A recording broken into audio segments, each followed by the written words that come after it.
OK, ça c'est la section 6.3. Je vais faire juste une mini leçon pour faire un exemple. Si jamais vous êtes un petit peu mélangé, vous avez besoin d'une révision. Donc, on commence avec, je vais écrire ça ici. Ça, c'est l'expression qu'on nous donne au début. Fait que la première chose à faire, après ça, je vais vous dire mes affaires, ce serait d'aller factoriser les deux dénominateurs. Fait ici, vous avez la façon de factoriser, c'est en faisant que les deux nombres multipliés ensemble font A fois C, puis les deux nombres, même nombres additionnés ensemble font B. Pour la première expression ici, x au carré plus x moins 6, j'ai trouvé que les deux chiffres étaient plus 3 moins 2. Puis quand je les additionne ensemble, ça fait 1.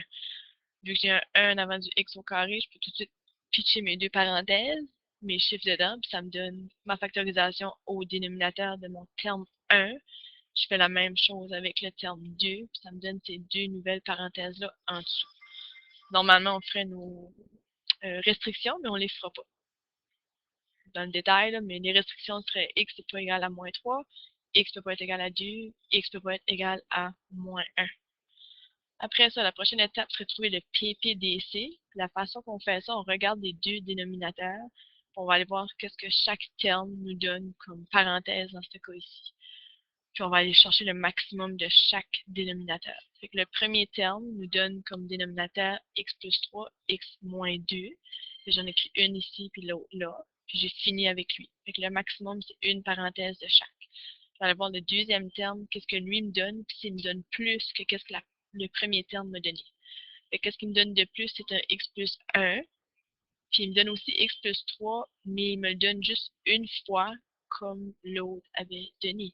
J'ai pas besoin d'écrire une autre fois x plus 3 parce que je l'ai déjà écrit. Fait que le maximum de x plus 3 que je vois dans l'expression au complet, c'est une fois. Fait que j'écris juste une fois dans le PPDC, mon x moins 2, mon x plus 1.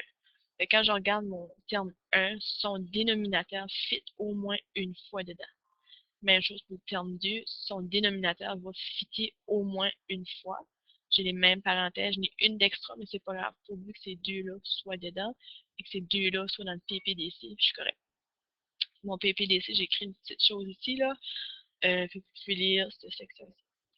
La prochaine étape, après avoir fait le PPDC, c'est que je vais aller comparer mes dénominateurs. Je vais monter l'écran, là. Donc, mon premier terme, son dénominateur est x plus 3, x moins 2. Fait que si je compare son dénominateur avec le PPDC, ce que je vois, c'est qu'il y a un x plus 1 de différent. Fait que ce x plus 1-là, je viens l'amener en haut avec le x moins 1 qui était déjà là.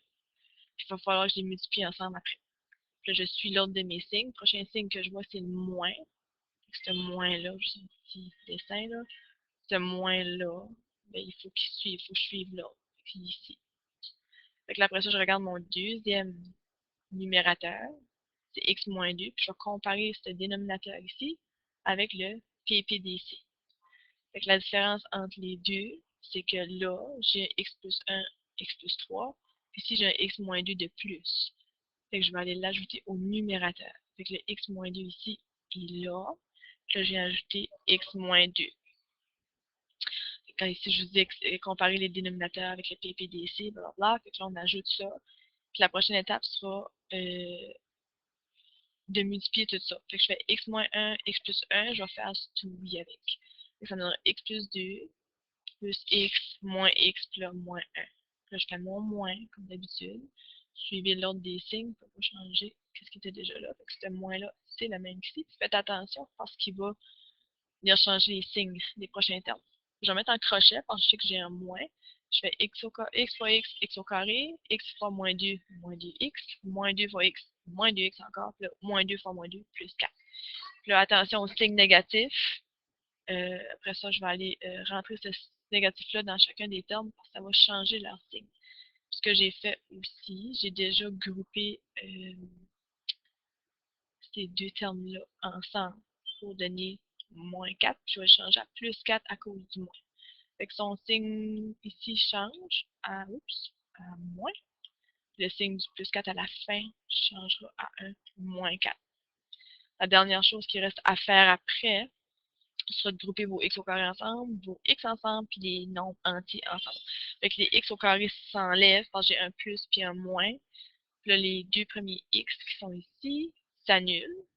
Puis il me reste juste ce 4x là. Puis là, il me restera additionner moins 1 avec moins 4 pour un moins 5. Là, oups, il dit non. Je peux pas rien faire de plus parce que j'ai fini. Je peux pas simplifier au numérateur parce que j'ai pas de nombre en commun, mes deux termes.